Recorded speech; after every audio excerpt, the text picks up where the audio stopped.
Good evening. Welcome to this session on day one of the Scottish Learning Festival 21. I'm really delighted that we're joining with the Cabinet Secretary tonight to share with you her thoughts and her first speech direct to the profession hosted tonight as part of our exciting day that we've had for SLF. Can I just remind everyone to make sure your settings are all set to camera off and to microphone off, but please, while tonight's session is going, please use the chat function. Please post any questions there because the Cabinet Secretary has kindly agreed to join in a Q&A session at the end of this session. And so you've got an opportunity to post those questions and we'll try and cover as many as we can going forward.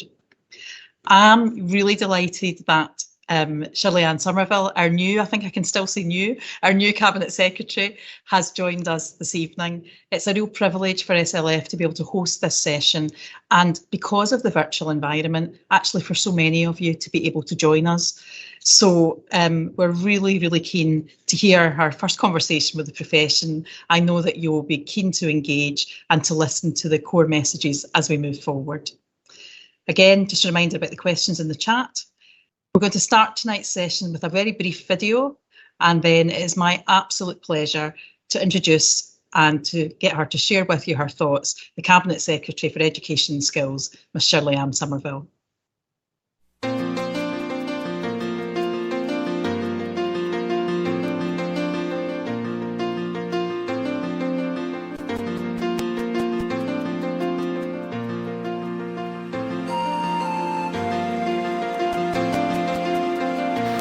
What worked for me was having the resources there to be able to look back and forth on to help me with my work. I liked that I got a lot of time to think to myself, that I didn't have any distractions around me. I think it was good that it was a bit more flexibility on like when you needed to get the work done, and it was more like quiet, and like if you were in class it was like really, sometimes it gets a bit stressful because of the noise, but you could just lock yourself in your room and do your work and like concentrate. I found it quite easy because I didn't have the stress of getting everything done in time. Like if I had to go to my next call, I could leave the work then do it after. Like in my spare time, I didn't have to get everything done in the one period. If you need questions, you can just put it on the chat and like they'll get back to you as soon as they can.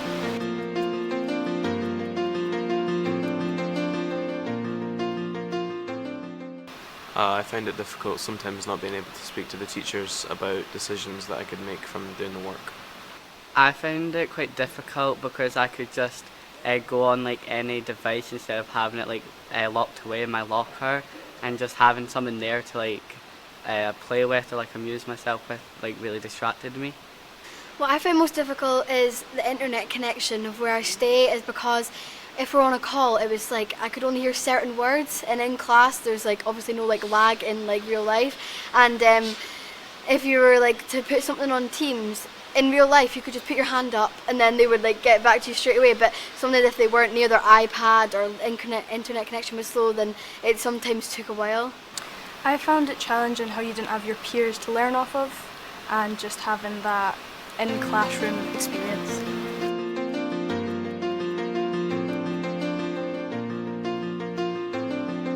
Yeah, I just like seeing everyone again and just feeling a bit more normal and like getting back to reality and have a bit of structure in like your learning. I like being with my friends again, and I just like working with my friends as well. Yeah, it was good seeing people and being able to do the work with people as well, not having to be at your own desk, in your own room, doing the work by yourself. I like seeing everyone like face to face again, and it gives everyone a touch of normality again because life over the last year hasn't really been easy for everyone. I like seeing all my friends and like different faces, and how it's nice to see everyone again, and it was nice seeing the teachers again, I think. And I say goodbye. Thank you to Gail, and good evening to all of you who are logging on to what is a very unusual learning festival, and I've proven that by the fact that the link didn't work while you were trying to come to me. Thank you to the pupils again from Bertha Park High School for sharing their reflections on remote learning. Their comments really do demonstrate, I think, the resilience, the creativity, the adaptability of our children and young people, as well, of course, as all the adults that are responsible for their education. They reminded me both of the positives and the negatives from the remote learning experience that I experienced in my own home with my 2 children during the different lockdown sessions. And I know it's also very clear from what they've said that they are delighted to be back in school, connecting with their teachers and connecting with their peers. So this is my first Learning Festival as Cabinet Secretary for Education, although I did have the pleasure of attending a few years back as the Minister for Further and Higher Education. While an online event is perhaps not the format that we might have chosen, I am delighted to have this opportunity to speak to you this evening and to reflect, as Gail has said, on my first few months as Cabinet Secretary. This festival is one of the most important set-piece events in the education calendar, and of course it was one which was cancelled in 2020, so a full 2 years since the last festival. The SLF has returned, albeit in this different format, and with a whole new set of challenges, of issues and of opportunities. And I'm delighted to follow on from this morning's opening keynote from Gail Gorman and all of today's sessions. And I'm delighted to endorse the theme for this year: to renew, refresh and to reimagine, to learn from our experiences and to look to the future. So this evening's session comes at the close of day 1 of the event, but I know that there are a host of events coming across the remaining 2 days, including an evening with International Council of Education Advisors and a closing keynote from the Right Honourable Stuart Lawrence, the Youth Engagement Specialist and younger brother of Stephen Lawrence. And I'd like to thank all the Education Scotland staff and the many contributors to this year's festival and to wish them well with the remainder of the programme.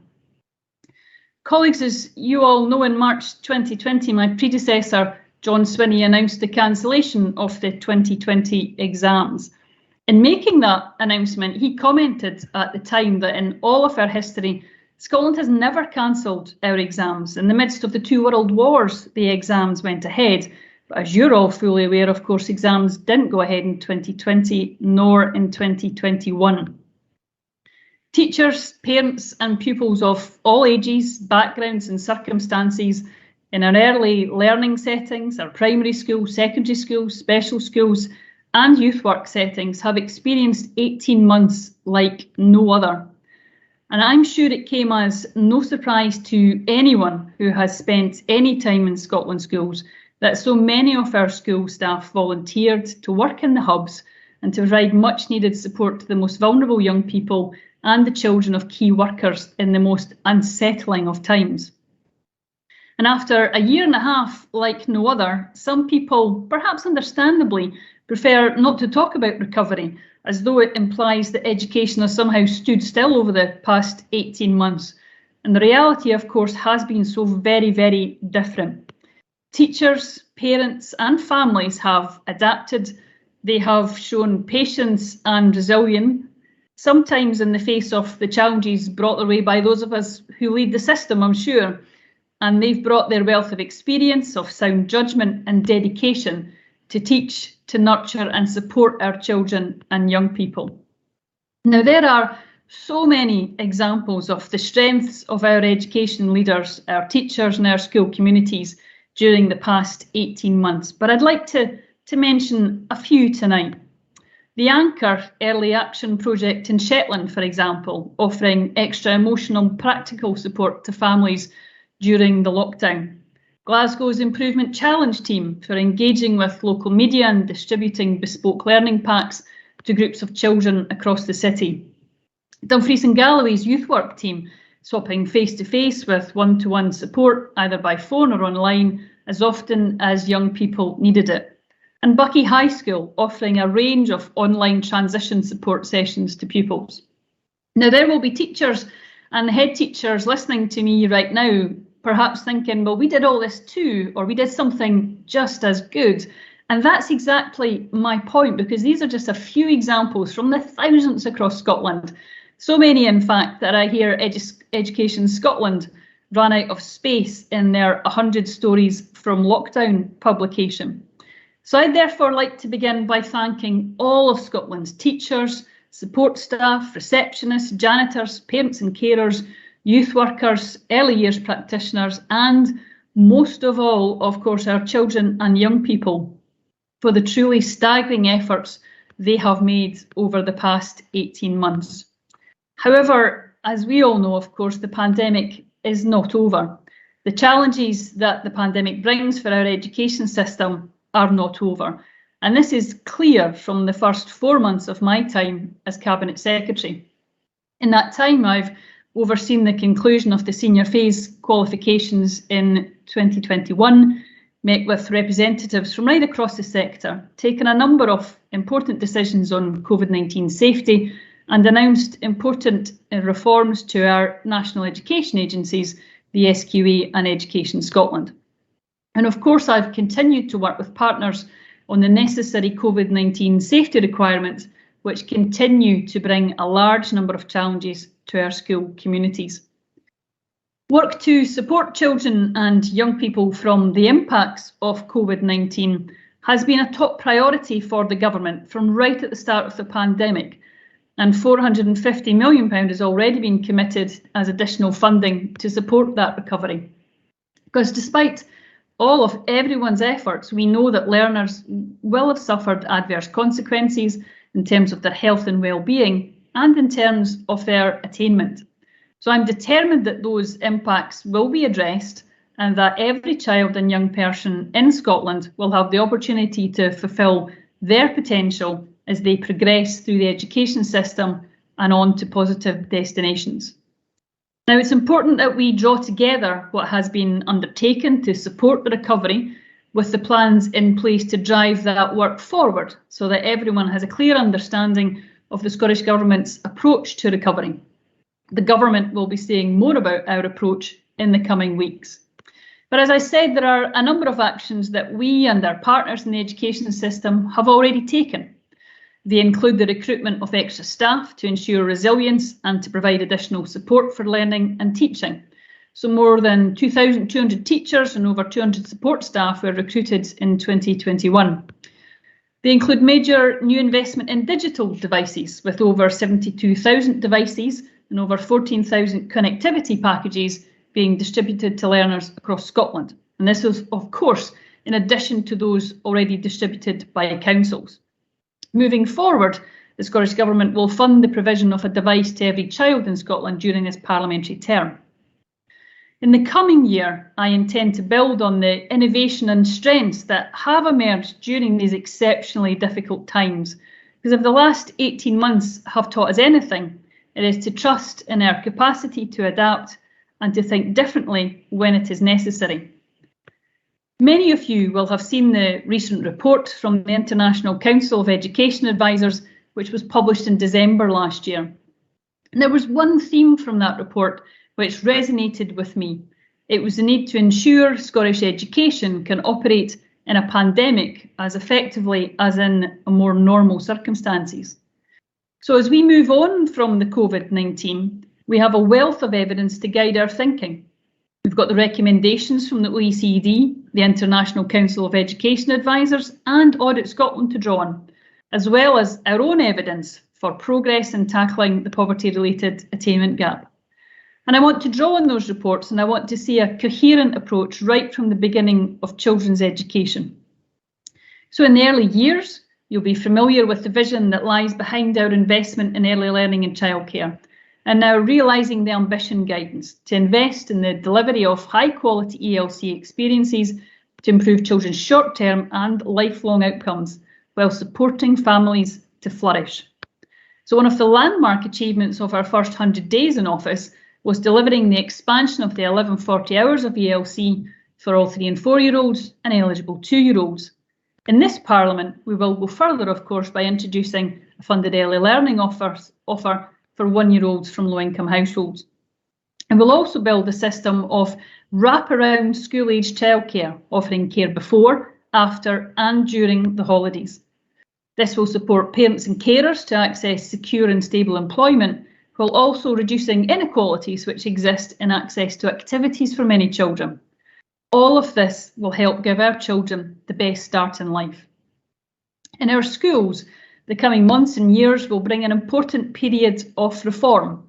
And in designing and implementing those reforms, I want to build a new set of arrangements and responsibilities which work in the interests of you, our school leaders, our teachers, parents and young people. As I said earlier, one of the first announcements as Cabinet Secretary was to announce the review of functions of the SQA in Education Scotland. I confirmed that the SQA will be replaced and the inspection function will move from Education Scotland. I also said that I'm minded to create a single specialist agency for curriculum and assessment. Now, I did not take any of those decisions lightly. What will come next is a period of change, but I do fundamentally believe it's change in order to improve, to achieve more, and very importantly, to deliver for Scotland's learners. So Professor Ken Muir has been appointed as an independent advisor to lead this work, and I'm delighted that this is now well underway. Professor Muir will work with his external expert panel and his practitioner and stakeholder advisory group over the coming months, seeking stakeholder views on the design of our national structures and functions that will support and enhance our education system for the future.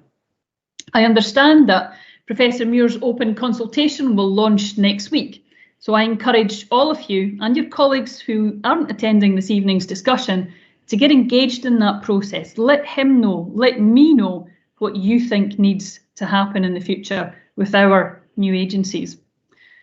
Now, the poverty-related attainment gap remains a vital priority for me as Cabinet Secretary and for the government as a whole. We continue to see unacceptable variation in outcomes for our children and our young people. So our commitment is clear, with £1 billion in investment to tackle the poverty-related attainment gap and to support education recovery through the lifetime of this Parliament, including a record investment of £215 million in the Scottish Attainment Challenge this year. We have made good progress in closing the gap to date, but I know there is much more we need to do.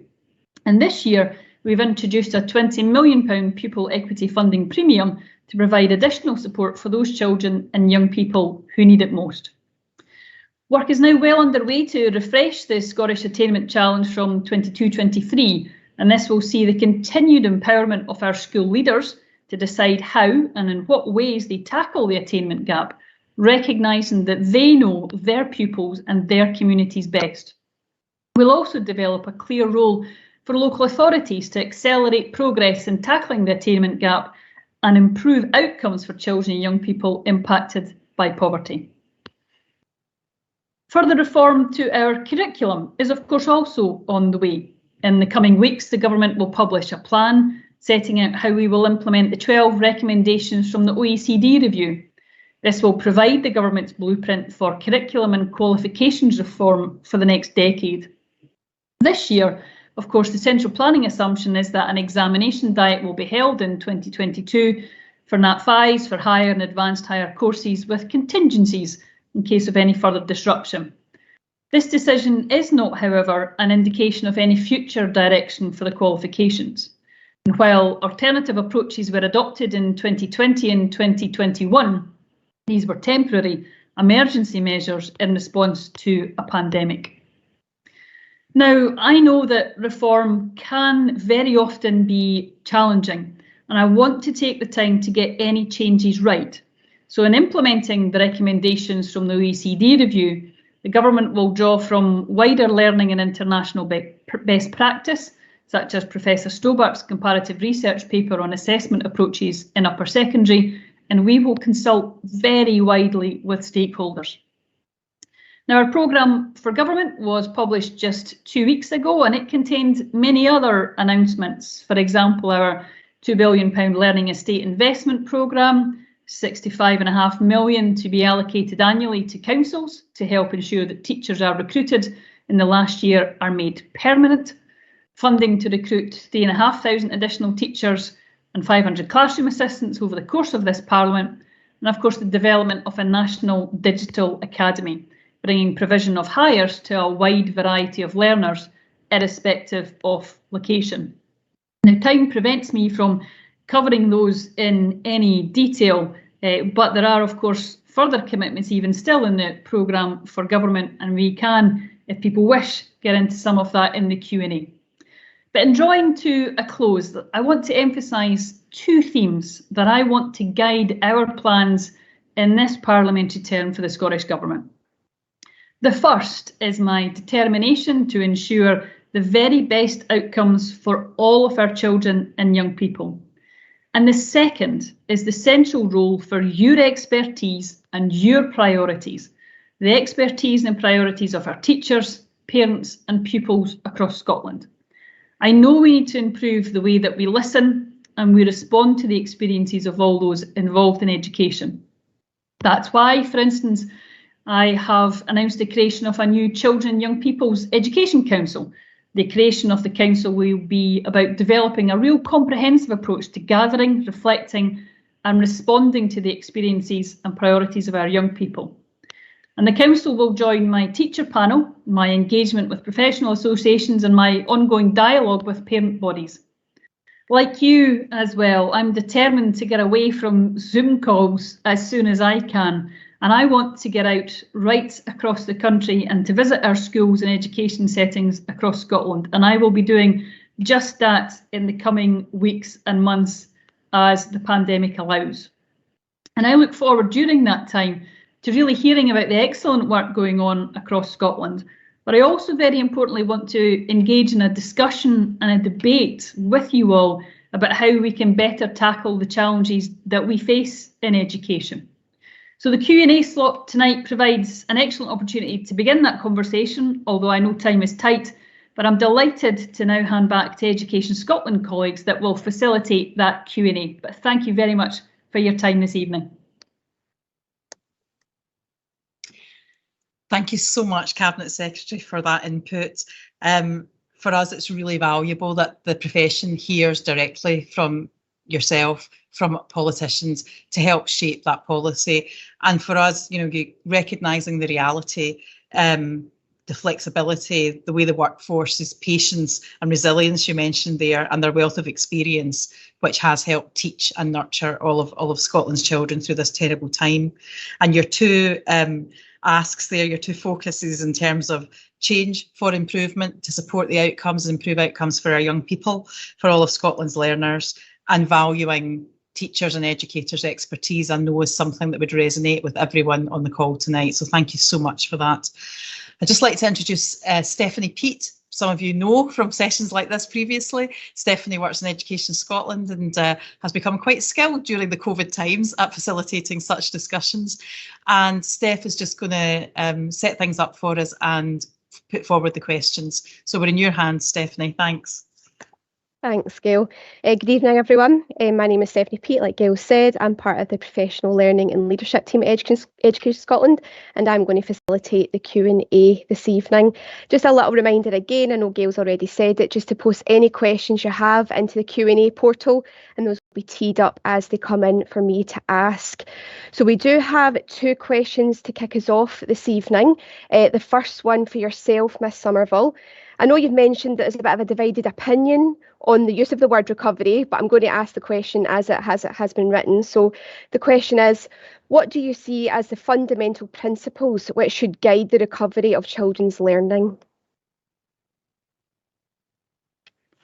Thanks very much, Stephanie. I think one of the important principles that we have tried very hard to have right in the forefront of our minds as we go through this stage is about the health and well-being of young people. There is a tendency within some quarters to talk about catching up, to talk solely about attainment. And while we of course have to focus on attainment, and while we of course have to focus on the learners who have had difficulty, as some of the pupils were mentioning in the video earlier on, with some of the online and remote learning, if we focus solely on that, I think we'll be doing a real disservice to our children and young people. So I think that the principles of focusing on their health and well-being during this is exceptionally important. And part of that, and it goes to something else that was in the presentation that I just gave, is about listening to our children and young people and their experiences of the pandemic, because it will be very different for every young person and how they felt about their learning, how their family life's been affected. Just everything in their world has turned upside down in a way that none of us could have imagined and really prepared their children for. So I think the principle that will teach as well in recovery, as I think it will teach as well as we look at education as a whole, is about ensuring we're listening to our children and young people, and then combining it with the expertise of their teachers, of those who have worked with them through that time, to be able to know what's right for our young people. Now, if we do that, and then with the support of the national government through additional funding and what we need to do through Education Scotland about supporting our teachers and educators, then I think those are the principles that should stand us in good stead at what still is a very, very difficult time, I know, for the education sector just now. Great, thanks, Miss Somerville. I think your kind of mention there of wellbeing will be really appreciated within the profession.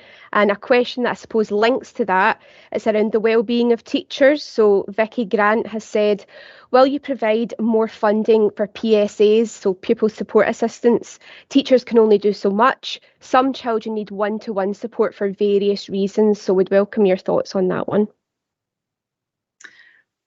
Absolutely, and I think it's really, really important as we go through this, as I hope I did in my speech, is to recognise the work of everybody within education that have really supported our children and young people through that. So one of the reasons why we were very clear as we moved through with our first kind of phase of recovery funding was to ensure that local authorities were given the freedom and the funding to recruit not just teachers, but of course support staff importantly as well. Now I think then when it comes down to the type of support staff and what teachers and what support staff, it's right to leave that to local authorities because they know what's best for their local area.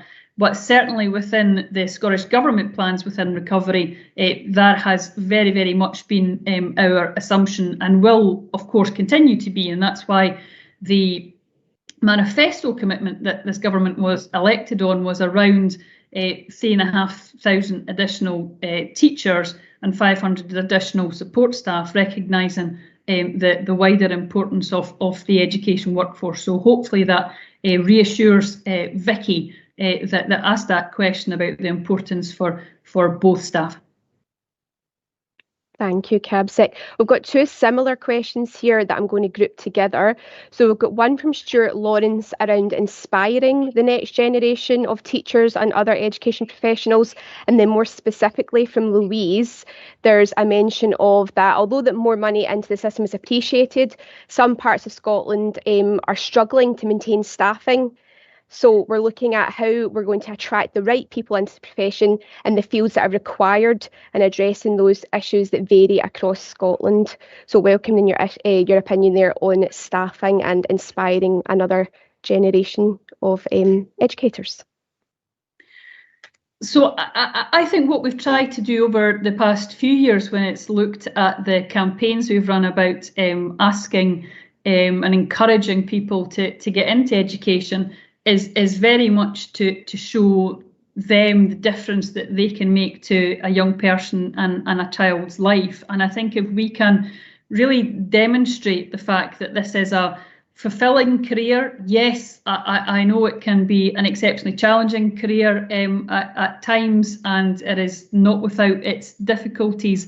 But I think this profession that we have, and it is an exceptionally well qualified and I think really well respected profession that we have within Scotland, and our teachers really does allow a person to genuinely make a difference to a young person's life that really you can't do in any other profession. I think about that, from my own children's backgrounds and how they talk about the teachers that have really inspired them. That will be something that will stay with them for the rest of their lives, and I'm sure we've all got examples of that from our own experiences. So I hope the way to inspire the next generation of teachers is to ensure that people come into the profession know that it is a respected profession, a well-supported profession through agencies like Education Scotland, and teachers can take part in the reform discussions that we're about to have if they think there's more that we could be doing to support teachers, to consider that,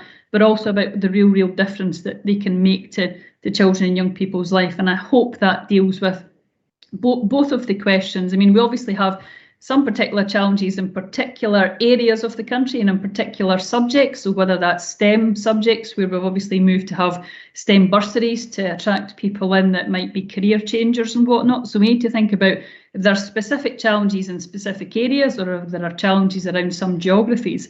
But I think that's the types of things that we need to be doing to ensure that we're encouraging more and more people into the teaching profession. Great, thank you, Miss Somerville. Gail, would you like to come in on that one? Thank you. Just to add something that I know a few of you might have heard me say before, but I feel so passionately about it, I'm going to say it again. Let's talk up the profession. Okay. I know we're all tired, especially at the moment. I know everybody's exhausted, but as we've oft said, you know, it's the best job in the world, and we're privileged to support and learn from and work with other people's children. So actually, one of the things I think as a profession, periodically, we're not very good at is talking up the profession and saying to our children, our nieces, our nephews, our friends, what a great job it is, so that we inspire others. Saying to our pupils what a great job it is, how fulfilling it is, and what a difference we make. It's a huge privilege, a huge privilege.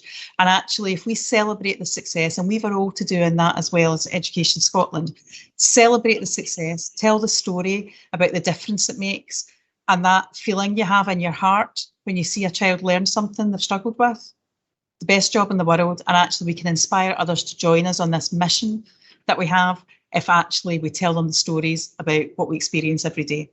Thanks. Great, thanks, Gail. I'm going to move on to a topic that's a kind of big ticket item at the moment, the OECD report. So we have two questions around that.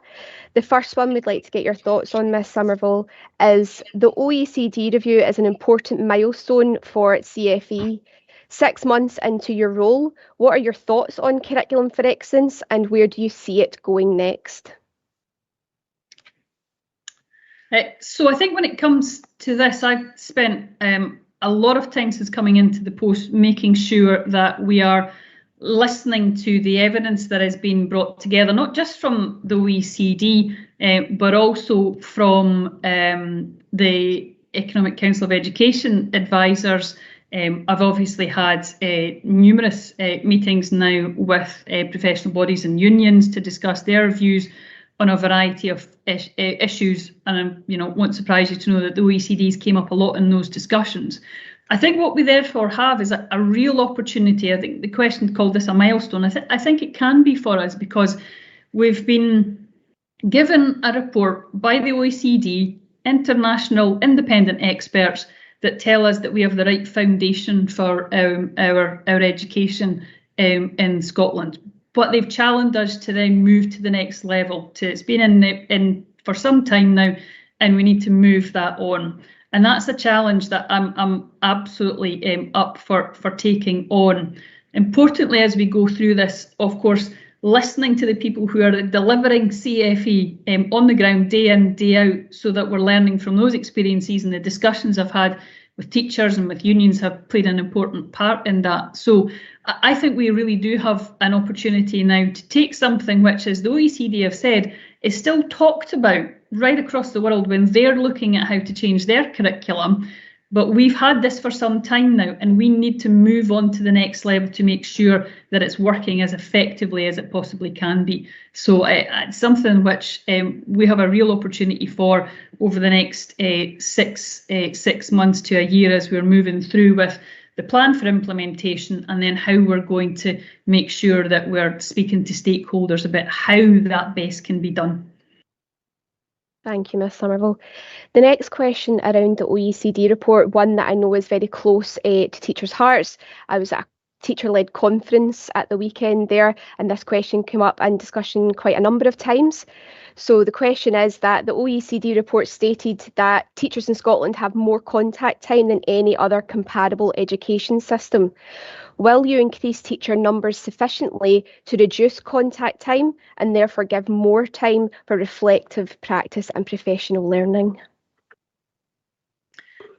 So we've absolutely made the commitment that was in the government, the manifesto the government was elected on, to reduce teacher contact time by 1.5 hours per week. So that's now going through due process as it should through SNCT, and those discussions are ongoing. But that's part of our recognition of the fact that that's very, very important for teachers.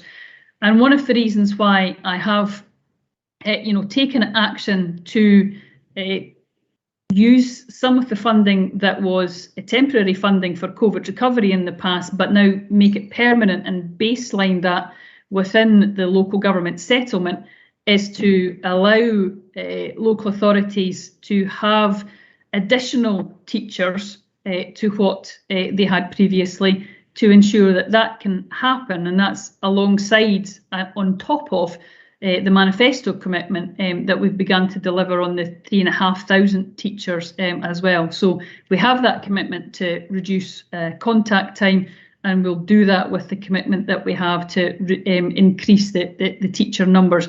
Some of the action, as I say, we've already taken, including the baselining of some of the temporary funding that we had in place to ensure that those teachers can be placed on permanent contracts.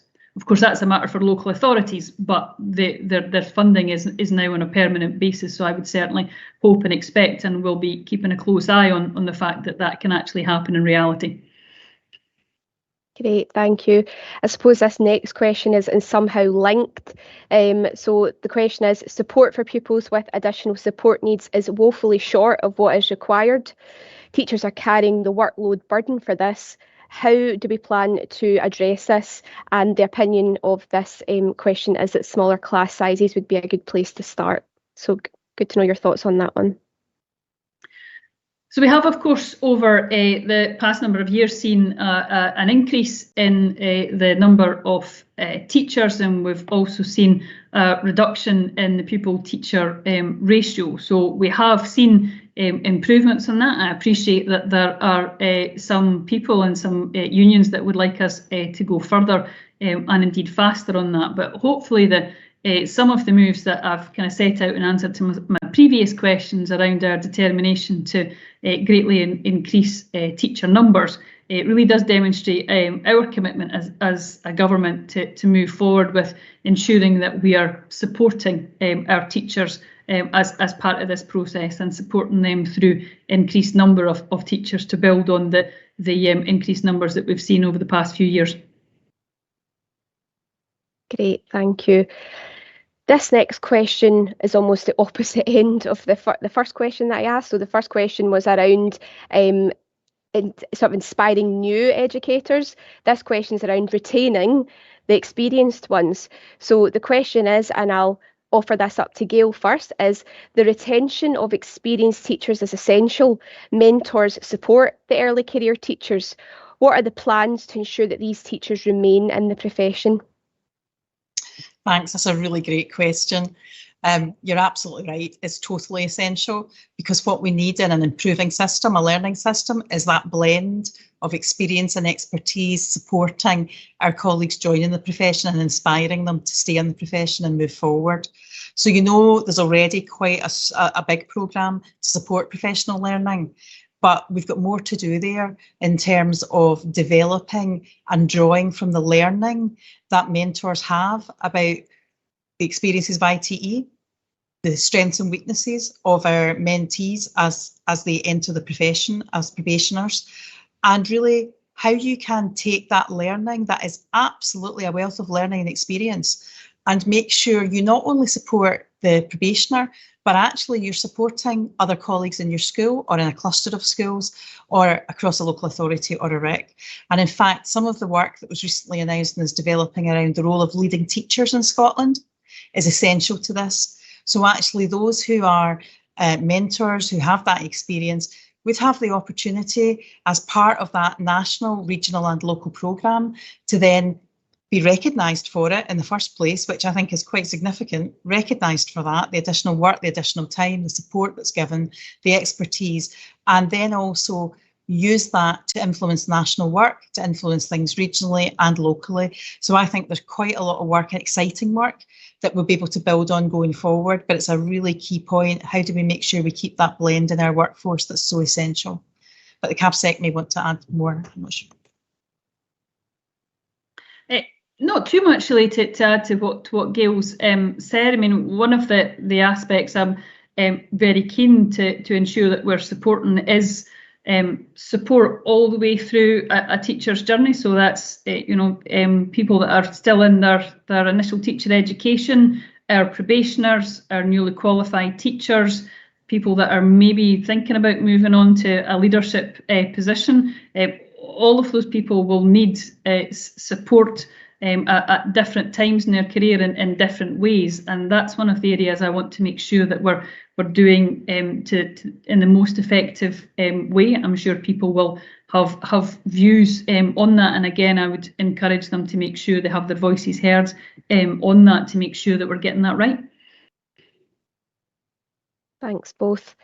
The next question is quite a long one, so forgive me while I scroll up here to see it.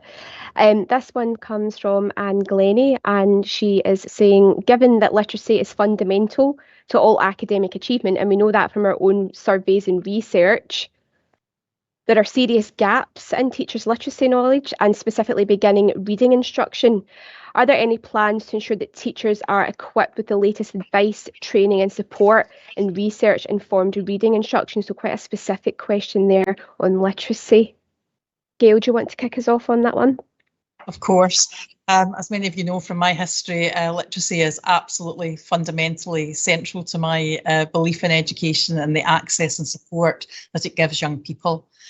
I think you're hitting the button on, right on. One of the things that I found when I worked in a local authority and when I've been supporting teachers in this role going forward is that many of our practitioners feel really underskilled and have a lack of confidence in developing and supporting, particularly our youngest children, as you said, and with reading. But for me, that also is intrinsically linked, as you know, to actually then the acquisition of other language skills. So making sure that that's applied into writing and the application of phonics into written approaches, not to mention building on the oracy skills that we'd want all young people to have and is a core to the Scottish curriculum. So I think we have to look at, as we have been doing, just how we ensure greater confidence is built in our initial IT students, because many local authorities run bespoke literacy programmes, in particular, literacy programmes in the probationer programme across the first year. And certainly from my experience, it's been the highest uptake that there was for any of the probationer programmes. So the profession is telling us there's a need. They're perhaps identifying that there's a gap. And I do understand, particularly those young students who do PDGE, it's a relatively short course covered in a relatively short period, divided into a range of subjects. So sometimes the actual taught part of that course for literacy, for example, as we're discussing this, is really quite short. So we need to look as a nation at actually how is that working? Where are the gaps? And we need to do more, because we know that literacy and language acquisition is the foundation to all other access to education. So I think it's a really timely question when we're looking at this reform. It's something we need to think about. Where does the responsibility for that sit? Where should it sit? And how do we ensure there's a consistency and an equity for our teachers as well as our young people, to make sure that they feel skilled and equipped to do that? And how do we use programmes like Stepping Stones, that's for the teachers in their first few years of post-qualification, to really upskill them, particularly linked to the university research, academic research, and the plethora of new reports that are coming about around this central area. So I think it's a good challenge, absolutely welcome it, and I think we do have some work to do there. But I also know that we also have a similar issue sometimes with mathematics, and particular given this country's aversion and to being confident with mathematics, which is a pretty strong UK issue about actually it's okay to say I'm not good at maths, but someone won't say they're not good at literacy. That actually we perhaps need to look at these core skills and think about how do we really nail in a professional learning programme throughout our careers to support and take on board new academic research. Thanks, Gail. Now, the next question that's come in, I'm sure a lot of people might be thinking along these lines. Although there was a lot of positives about remote learning, there was also a number of kind of concerns for young people, especially around their well-being, particularly their social and emotional well-being. So the question we've got here is, a sizable number of pupils have not returned to school following lockdown. What particular supports we put in place for them and their families? Thanks. Will I start off on that one, Stephanie? Yeah, that would be great. Thank you. Yeah. So I suppose that it's key for us to understand and appreciate why pupils have not came back. So we have, we will see perhaps a small number of those pupils moving to homeschooling overall, and we're seeing that coming through in some anecdotal evidence already. We're of course still seeing a number of pupils having to self-isolate at this time, although that is much less than it would have been had we not made the changes to the self-isolation policies that we have done. And importantly, one of the ways that we can support one section of our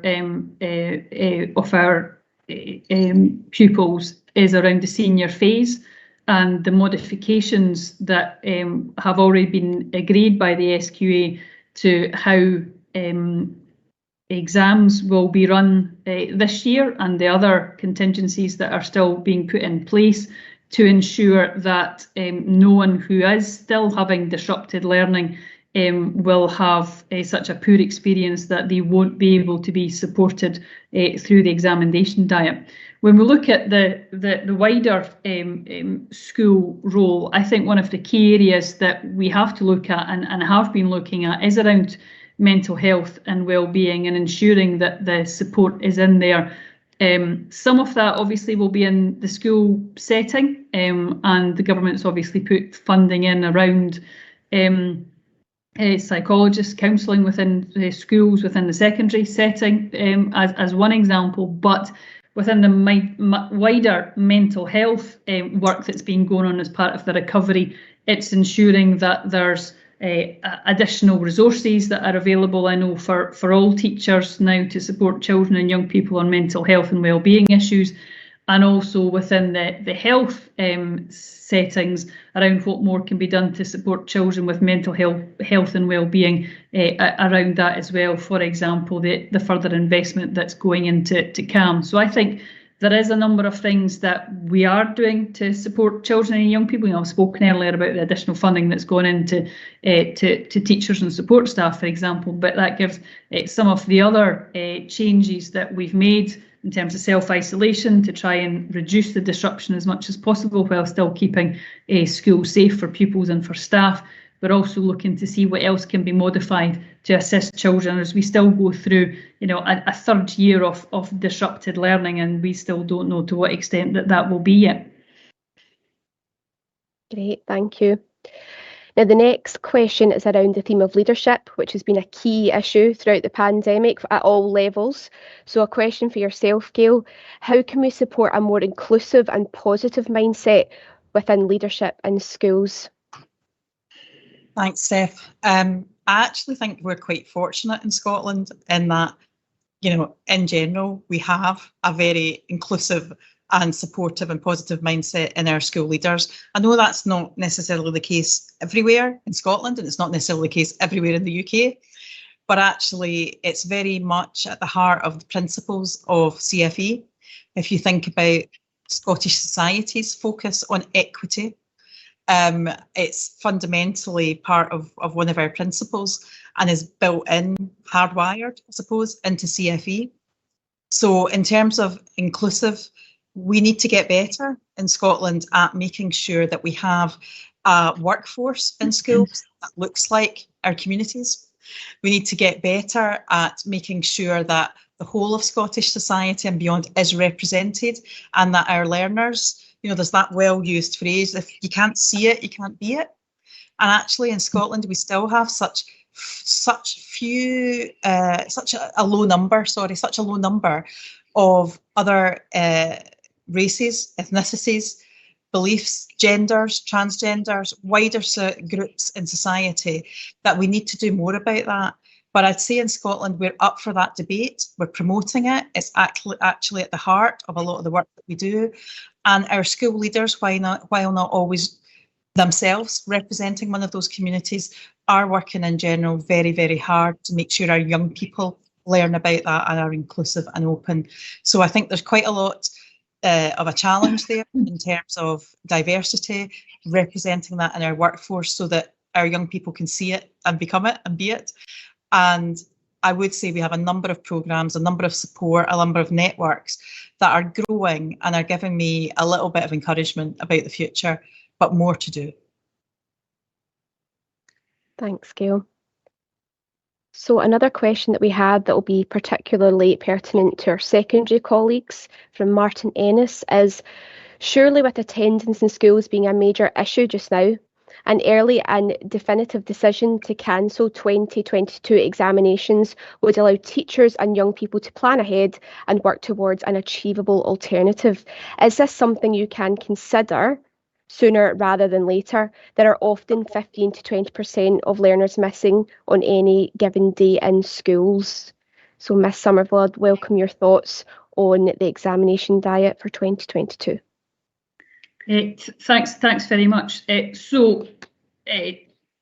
on this call tonight will be well aware, I'm sure, of the announcements that the SQA have already made on 2022. The first announcement was just before the summer holidays around the modifications that had been put in place last year would move on and continue into this year, and those modifications around what will happen within courses will greatly assist with some of the challenges that some children and young people will have through still having disrupted learning. So we've already, because of that first announcement on modifications, already put something in place at this point that will allow for quite a period of disruptive learning to take place and still allow young people to be ready for the exam diet next year. Importantly, of course, what's also been happening is the contingencies that we're looking at. So one of the contingencies is if public health advice, just before the exam diet says that we can't hold exams, we can't all gather together and have a kind of what would be classed as a kind of normal exam diet, then the normal assessments that will be carrying on throughout a year will be then the basis of teacher judgment material going in and decisions being based on grades on that teacher judgment. If exams can go ahead, but we're seeing even more disruption than we did last year, the SQA are still very much looking at and have announced already what the contingencies would be if disruption is even higher than could be easily taken on board through the modifications that are already on place. So that could include, for example, open book learning for open book exams, or it could require things like knowing some of the subjects that will be in exams. Now, those have been worked through the National Qualifications Group with stakeholders, and it's important that the stakeholders have their views on where they think those contingencies are at and what more needs to be done on that. So that announcements have been made. So I think we've got something in place that can give young people the reassurance that the contingencies are in place if things with the pandemic really do take a turn for the worse. but we've got a situation at the moment that the modifications that are in place will allow them to have that disruptive learning taken into account and still be able to move on an exam diet and achieve what they should rightfully achieve in that exam diet. So hopefully that reassures the young people, but also teachers about the work that the SQA has done through the NQ22 group with stakeholders, and very importantly will continue to do with them as we go through this year, because we will still keep a very, very close eye, of course, on the next few months as we move forward to when the exam diet would be. Great, thank you, Miss Somerville. Unfortunately, we have run out of time for this evening. I'm sure there are many more fantastic questions that are coming in, so hopefully everyone will have an opportunity to ask them at a different point in time. I'd just like to thank all of our delegates this evening for all of their questions and their engagement, and I'll pass you back to Gail to close the session. Thanks, everyone. Thanks, Stephanie, and huge thanks to everyone who participated in that session. Really, really good to discuss this with you and to have those questions and to begin the conversations that are so central to reform being driven by the profession. It's so important, as Ms Somerville outlined earlier.